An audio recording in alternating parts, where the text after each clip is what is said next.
Kat sini ada soalan, ada dua soalan, iaitu apakah simptom-simptom dan apakah punca-punca untuk kita tahu the whole story of our own staff. Ya? Jadi tak semestinya pegawai psikologi saja yang perlu mahir untuk identify pegawai yang bermasalah, kerana kita tahu dekat agensi mana-mana sekalipun pegawai psikologi boleh dibilang dengan jari. Jadi tak fair untuk pegawai psikologi untuk melihat semua staff di kementerian terbabit. Jadi kita perlu orang kata kemahiran pada tuan-tuan dan puan-puan. Mungkin ada training, set training ke, ataupun ada sedikit sesi ke untuk memkenalkan the literacy on mental health problems. Yang paling common sekali dalam kalangan masyarakat kita ialah orang yang anxious, ya, anxiety. Apa anxiety? Problems of anxiety. Anxiety ni sebenarnya boleh berlaku pada semua orang, termasuk saya sendiri. Tapi ramai orang tak menyangka bahawa anxiety ni can be a problem, ya, kepada kita. Malah ada doktor sendiri pun yang ada masalah anxiety dan sampai dia buat keputusan untuk resign daripada kerja sebagai doktor. Dan bekerja, belajar sampai 6 tahun. Lulus dengan ijazah perubatan, layak sebagai doktor. The moment dia masuk houseman training, minggu pertama tak boleh bekerja kerana masuk ward saja berdebar-debar. Tapi tanya kenapa? Ahmad tak tahu, bila masuk saja ward doktor saya berdebar-debar. Rasa nak pening, nak pitam, perut saya memulas, saya tak boleh nak pijak. Sampai saya terpaksa beberapa kes, saya terpaksa tarik doktor itu daripada kereta kerana dia stuck dekat steering, tak boleh keluar daripada kereta untuk masuk ke ward.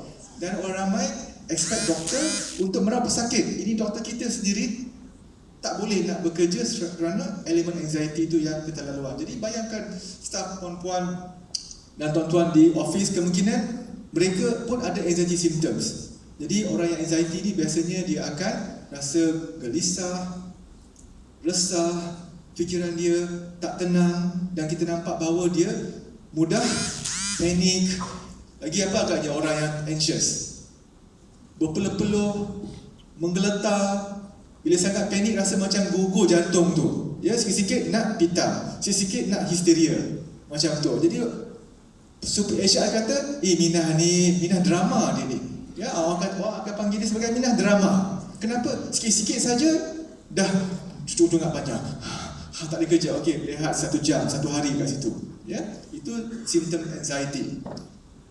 Kalau anxiety ini tidak ditangani, penjawat itu sendiri dia akan rasa sedih, upset kerana dia tak boleh berfungsi, orang ketawakan dia dapat markah yang rendah oleh assessment pegawai dia tanpa ada peluang untuk dia bicarakan tentang simptom pengalaman yang dia alami. Jadi dia akan depressed, bukan saja setakat susah hati. Dekat sini pun, ya, susah hati ialah elemen yang wajib semua orang ada. Kalau tidak ada orang kat sini pernah susah hati, saya rasa dia bukan orang. Ya, dan dia perlu diselidik lebih lanjut kenapa dia tak pernah susah hati. Ya, tapi we are not talking about susah hati. Kita bercerita pasal kemurungan. Kemurungan ialah satu gejala penyakit yang sangat menyakitkan, yang tak dapat dilihat.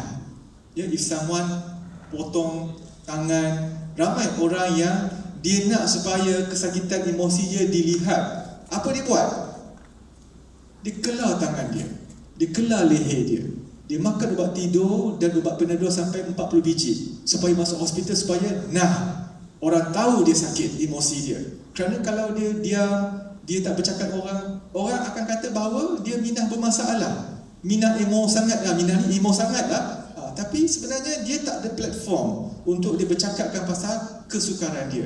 So bila dia kelar diri dia sebenarnya bukan untuk mencabut nyawa dia, tapi inilah luahan dia kepada doktor di hospital. Doktor, bila saya nampak darah kat tangan saya puas kerana saya nampak apa sakit saya, walaupun sebenarnya jiwa saya yang sakit.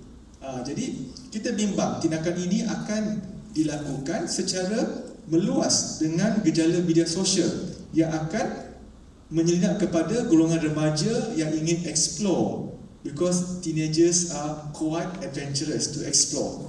Dan dia akan communicate dengan geng-geng dia, blog tentang how you can get gratification out of your emotional turbulence. Ya, jadi orang yang depressed biasanya dia selain pada rasa sedih, dia akan menyendiri, dia tak bercakap, dia akan gangguan tidur. Ya, so apabila staff kita tu tak tidur malam di rumah, pagi tu dia akan mamai, dia akan drowsy, dia tak fresh. Jadi performance dia tak boleh tumpukan perhatian dia. Dan akhirnya kita yang HR ni superior akan marah dia kerja banyak buat salah, typo error, kerja tak siap, tapi sebenarnya dia tak cukup tidur, dah 1 bulan tak tidur malam di rumah, dan dia terpaksa juga bekerja, jadi dia punya concentration tak ada, dan dia tidak ada fikiran lain selain kalau aku mati ni kan baik. Dia tahu bahawa kalau aku mati berdosa kerana untuk bunuh diri, tapi diharapkan biarlah dia mati kerana tidak ada lagi future untuk diri dia.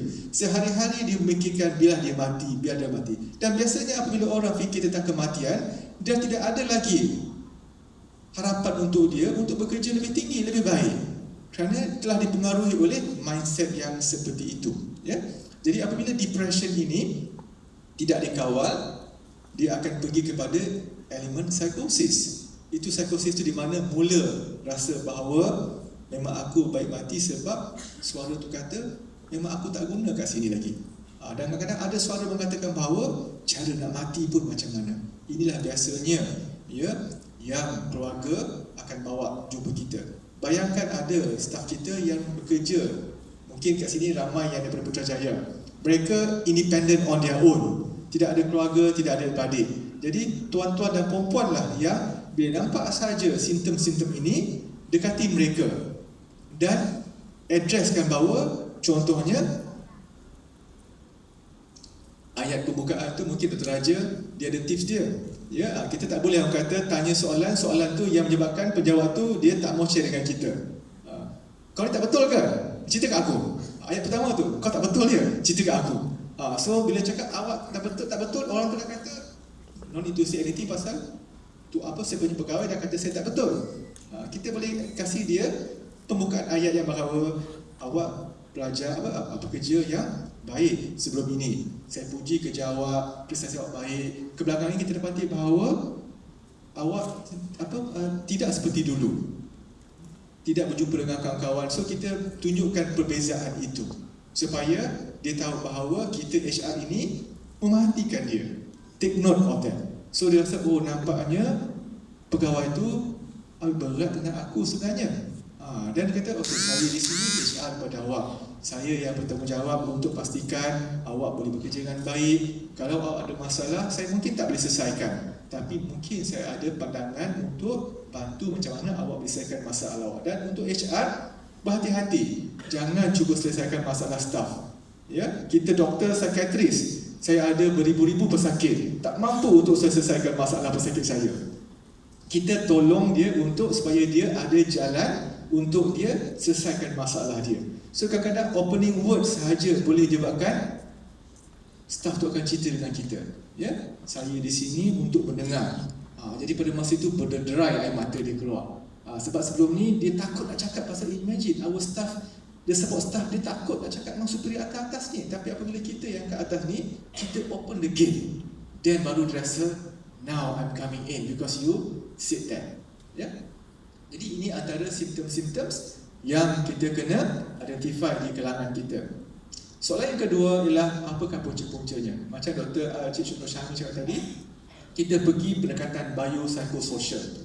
Jadi begitu juga dengan psikiatri ataupun psikologi. Kita tengok bila kita nak tahu faham tentang seorang tu, kita kena tengoklah biological, psychological dan social factors. Mungkin biological kita akan tanya kemungkinan dia ada tak sejarah keluarga yang memang ada sakit mental, ya, ataupun dia terjebak dengan substance tertentu. Mungkin tuan-tuan dan puan-puan pernah tahu kan, ada di kalangan penjawat kita yang dia ada emosi tapi dia resolve dengan sesuatu yang tak wajar. Contoh dia ketum. Okey, tapi ketum belum ada akta yang tersendiri, tapi yang illicit, kata substance use. Contohnya yang paling senang nak dapat sekarang ni ialah amfetamin. Ya, sebab dia ada dapur kat rumah saja dah boleh buat. Sebab dia sintetik. Ya, so tapi kalau dulu-dulu kita akan dengar heroin, ya, tapi marijuana, ya, ganja, ya, dan substance ini boleh juga menyebabkan seseorang tu dia akan dapat apa? Kaya, rich. Oh, hayat, okey, betul, hayat. Dan kajian menunjukkan bahawa memang substance ini boleh menyebabkan gangguan mental yang sangat ketara. Ya, jadi kalau kita boleh explore Kerana kadang-kadang staff kita dia tak berani reveal, kerana sebagai pejabat awam, kalau urinnya didapati positif, saya tak boleh komen kat sini, ya. Tapi ramai staff kita sebenarnya ada mencuba benda-benda itu, dan kita bimbang kalau benda ini yang menyebabkan emosi dia menjejaskan pekerjaan dia, ya. Kalau psychological pula, kita lihat inilah yang Dr. Raja and her gang akan buat psychometric test, nak tengok apa dia punya personality, apa dia punya coping style dia, yang boleh menceritakan kenapa dia is behaving like this. Jadi itu punca psychological. Mungkin ada orang yang dia jenis yang pessimistic, yang dia jenis yang very inferior, very dependent, bergantung sangat dengan orang. Jadi cepat rasa tertekan dan stres di situ. Jadi bila kita boleh explore perkara itu, intervention kita mungkin dekat understanding itu, ya. Di segi sosial pula, kenapa faktor-faktor environment? Mungkin tentang kerja itu sendiri tidak match dengan minat dia. Mungkin kerja itu sendiri tidak sesuai dengan tahap kepandaian dia. Mungkin kerja dia, macam Dr. Raja tadi, dia single, tak ada komitmen, dia saja yang buat kerja semuanya. So burn out punya syndrome, ya. Dan juga kadang-kadang dia buat comparison bahawa kerja dia tu macam kerja yang tak penting. Dia selalu compare diri dia dengan kerja orang lain. So dia merasakan bahawa dia inferior, kerja ni kerja yang biasa-biasa saja. Jadi tidak dipandang oleh orang. Jadi akan demotivate dia. Jadi kadang-kadang faktor kerja itu sendiri boleh menjadi faktor sosial yang menyebabkan dia sebegitu. Lifestyle dia, kemungkinan dia menjawat jawatan ini, tapi cara hidup dia, dia jenis orang yang tu metrosexual. Belanja itu, belanja ini, tapi pendapatan dia hanya sebanyak itu. So dia diganggu oleh bebanan hutang yang keterlaluan, dikejar alung sana sini. Ya, itu pun boleh berlaku juga.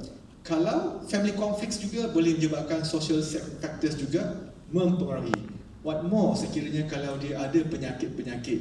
Mungkin di sini saya nampak peserta macam umur-umur paling-paling pun macam ada 40-an, 50-an, ya. Nampaknya semua fit and steady. Just imagine staff kita yang ada morbidity. Contohnya ada kencing manis, ya, ada penyakit-penyakit kronik, ada dialysis program. Ya, jadi mereka terpaksa bagikan masa mereka kepada perawatan ini, dan pada masa yang sama demand tentang kerja juga menyebabkan dia rasa bahawa dia tak boleh kasih performance yang sebaiknya kerana selalu pergi dialisis, lepas dialisis dia pengsan, lepas dialisis dia mabuk, tak boleh bekerja.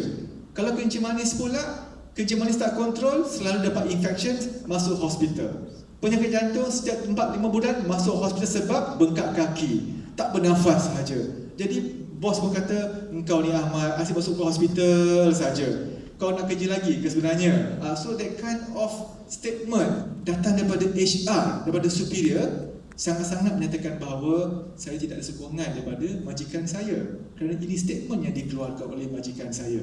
Ya, jadi ini antara faktor-faktor yang kita HR perlu selidik. Kerana kalau kita dapat maklumat itu, saya percaya banyak perkara di peringkat tuan-tuan dan puan-puan boleh lakukan sesuatu demi kesejahteraan kita punya kaki tangan di bawah penyediaan kita. Thank you doktor, penjelasan yang menyeluruh untuk kita grasp dan balik cuba apply dan buat, ya. Now finally daripada Puan Jenny, untuk networking, I think networking is very